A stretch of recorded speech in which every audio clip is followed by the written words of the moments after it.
একটু বেশি করে না নিলে মজা আসছে না।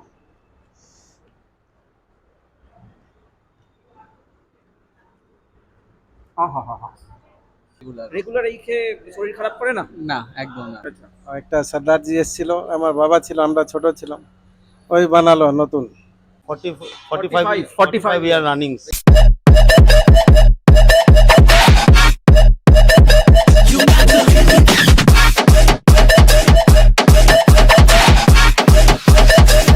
got to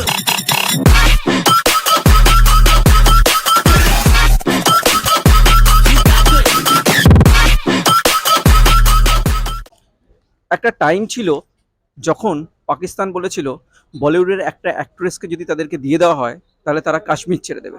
তাহলে বুঝতে পারছেন সেই নায়িকার ক্রেজ। বলতে পারবেন কে? মাধুরী দীক্ষিত। বলিউডে যেমন ফেমাস হলো মাধুরী, আর আসানসোলেও ঠিক তেমন ফেমাস হলো মাধুরী। মাধুরীর ছোলে বাটোরে। তো আসানসোলে আসবেন আর মাধুরীর ছোলে বাটোরে খাবেন না, এটা হতে পারে না।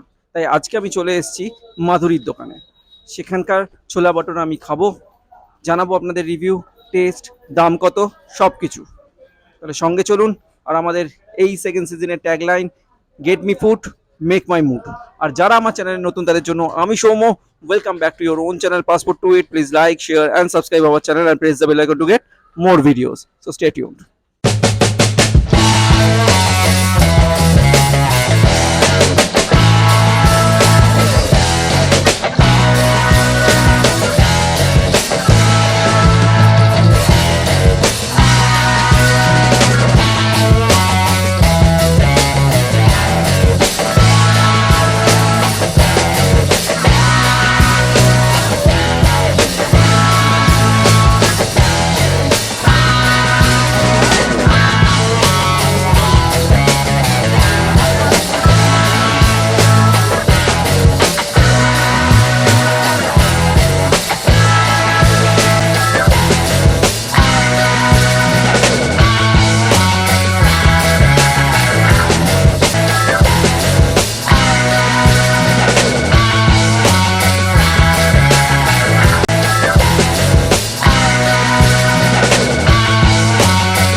এসে গেছি মাধুরীতে। আর মাধুরীতে এসে এখানকার এই আঙ্কেলের সাথে কথা বলবো না, এটা হতে পারে না। তো আঙ্কেল, আপনার নাম? আমার নাম তাপস কুমার দেব ভৌমিক। আচ্ছা, প্রত্যেকটাতে তো আপনি সবকিছুতে ইন্টারভিউ দেন। না না, আমি পরিচিত, আরো স্টাফ আছে আমার সাথে, মানে শিফটিং শিফটিং যখন চেঞ্জ হয়ে যায়, এমনি 10টা থেকে 1টা, তখন তখন আমার সাথে কেউ যদি বলে তখন আমি করি, কিন্তু বাট আর যে একটার পরে যে আসে সে আসে। হ্যাঁ, আচ্ছা, এই দোকানটা কবে তৈরি হয়েছিল? এটা 1970 বাবু 50 ইয়ার্স হয়ে গেছে আমাদের। 45 ইয়ার রানিং। একভাবে চলছে, একভাবেই চলছে। একভাবেই কাস্টমার আসছে। কিভাবে ধরে রেখেছেন? আমাদের কোয়ালিটির উপর সব ডিপেন্ড করছে। আমাদের কোয়ালিটিটা এখনো পর্যন্ত ধরে রেখেছে বলে কাস্টমার লাইক করছে, ওই জন্য আসছে। এমনি আপনার ছোলা বড়া অনেক জায়গা আছে, কিন্তু বাট আমাদের যে মাধুরীতে ছোলা বড়া, ওটা আপনি যতক্ষণ না খাবেন ততক্ষণ বুঝতে পারবেন না। সে তো আমরা খাবো, অবশ্যই টেস্ট করব। আর এটার লোকেশনটা একটু বলুন। লোকেশনটা ঠিক জিটির আসানসোল জিটির মাধুরীর আপনার বজরং মোড়ের ঠিক অপোজিট। সামনে মন্দির আছে, আপনার বজরং মন্দির আছে, ও ঠিক অপোজিটই আছে। হ্যাঁ, আর টাইমিংটা? টাইমিং আপনার মর্নিং 8 o'clock, ইভিনিং 8 o'clock। মানে সকাল 8টা থেকে রাত্রি 8টা কন্টিনিউ ছোলা বাটোরে? কনস্ট্যান্ট ছোলা ভটোরা। আচ্ছা, আর price? Price 50 rupees per plate. 50 rupees per plate? হ্যাঁ, 2 পিস ছোলা ভটোরা থাকবে, 1 প্লেট ছোলা থাকবে। আচ্ছা, হ্যাঁ, ওকে। সুইটস আছে আপনার, এগুলো সুইটস আছে, সুইটস তাই আছে। তো? হ্যাঁ, আপনার রসগোল্লা আছে 12 রুপিস, অ্যান্ড গোলাপ জামুন 12 রুপিস, ছানা জিলিপি 10 রুপিস পার পিস। আচ্ছা, ঠিক আছে, আমরা টেস্ট তো করবো, খাওয়ান। ইউটিউবের ভিডিও বানানোর এই একটা সমস্যা, খেতে খেতেও মানুষকে ডিস্টার্ব করতে হয় রিভিউ জানার জন্য। ঠিক আছে, তো তিনজন দাদাকে পেয়ে গেছি মাধুরীতে বসে ছোলা বাটোরা খাচ্ছে। দাদা, রেগুলার আসো? হ্যাঁ, রেগুলার রেগুলার? রেগুলার রেগুলার এই খেয়ে শরীর খারাপ করে না? না, একদম না। খুব আচ্ছা। খুব ভালো খাবার। শুধু ছোলা বাটোরাই খাও নাকি আর কিছু? ছোলা বটরা এখানে, আর রসমালাই। ছোলা বাটোরা আর আর রসমালাই? রসমালাই, হ্যাঁ। আচ্ছা, কিরম লাগে টেস্ট? খুব ভালো। তোমার? খুব ভালো। শুধু ভালো? অবস্থা তো দেখতে পাচ্ছ। আচ্ছা, প্লেট খালি? কপিস খেয়েছো? 2 পিস। 2 পিস? 2 পিসে পেট ভরে গেল? আচ্ছা, ঠিক আছে। তোমার নাম কি দাদা? আমার নাম আকাশ। আকাশ দার সাথেও কথা হলো, আমরাও খাবো, রিভিউটা জানাবো, স্টে টিউনড। দোকানের একজন বহু পুরনো কর্মচারীর সাথে তো কথা বলেই নিলাম, এবার দোকানের যিনি কর্ণধার ওনার সাথেও একটু কথা বলবো। কাকু, আপনার নাম কি?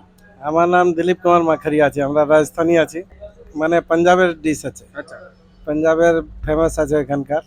আচ্ছা। একটা সর্দারজি এসেছিল, আমার বাবা ছিল, আমরা ছোট ছিলাম, ওই বানালো নতুন। ওই বললো একটা জিনিস জানি, বানাও। 45 বছর আগে ও বানিয়েছে, তো কাস্টমার টেস্টটা ধরেছে। ও তো চলে গেল 6 মাস পরে, তারপরে ওর হেল্পার গুলো আছে, ওরা তারা বানাচ্ছে, কাজ শিখে নিয়ে। কাজ শিখে বানাচ্ছে। যে মেন ছিল চলে গেছে, ও মারা গিয়ে হবে, তো বছর হয়ে গেছে। আর এত বছরেও কোয়ালিটিটা কি করে ধরে রেখেছেন? মানে দাম, জিনিসপত্রের দাম বেড়ে গেছে, সবকিছু হয়েছে, তো ওরকম আমরা ম্যানেজ আছে, একটু কোয়ান্টিটি সেল আছে জন্য ধরা চলছে, একটা আইটেম নিয়ে চলছি আমরা 45 বছর থেকে।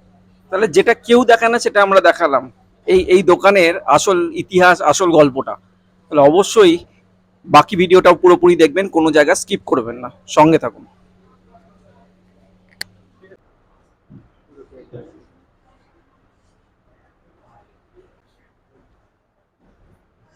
তো আমাদের ছোলা ভাটোরা চলে এসছে। ছোলা ভাটোরার সাইজটা একবার দেখুন জাস্ট। এই একটা খেলে আমি জানি না সারাদিনে আপনি আর কিছু খেতে পারবেন কিনা, সেই লেভেলের, সেই বড়, আর তেমন গন্ধ। আর এটা চানা মশলাটা, ছোলা যেটা আছে, দারুণ ঠিক, পুরো স্পাইসি। চানাগুলোর সাইজ দেখুন, দারুণ। চানাটা আগে একটু খেয়ে দেখি। হুম, চানাটা সেরা। এবার ছোলে ভাটোরাটাও, ভাটোরা থেকে একটুখানি চিনি, একটু ছড়িয়ে দিই।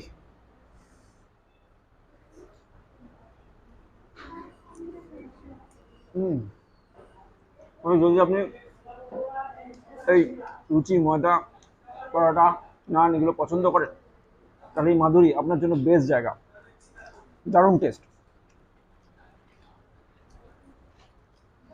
না, একটু খাই। হুম, একটু বেশি করে না নিলে মজা আসছে না।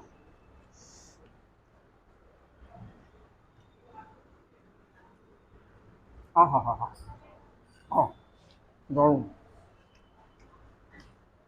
প্রচণ্ড গরম, তাই একটা পেপসিও নিয়ে রেখেছি, এটা খাবো।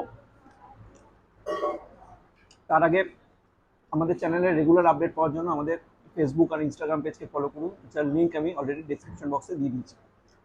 তাহলে আমাদের সেকেন্ড সিজন আপনাদের কেমন লাগছে অবশ্যই কমেন্টে জানান। আরও বেশি বেশি লাইক করুন, শেয়ার করুন, সাবস্ক্রাইব করুন।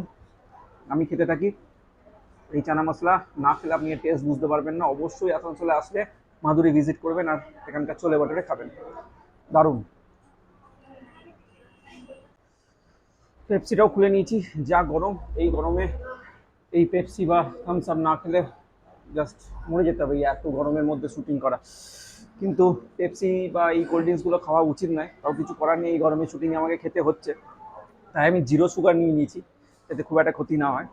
আর সত্যি কথা বলতে, দোকানে এসে এই ছোলে ভাটোরা খেয়ে বুঝতে পারছি যে বলিউডে মাধুরী যেমন ফেমাস, আসানসোলে এই ছোলে ভাটোরে ফেমাস কী করে। এই টেস্টে যদি ফেমাস না হয় তাহলে আর কিছু হতে পারে না। ছোলে ভাটোরা ফেমাস হওয়ার মতোই, তবে সেটা তো থাকবোই, সঙ্গে মাঝে মাঝে একটু কোল্ড ড্রিঙ্কসও খাই।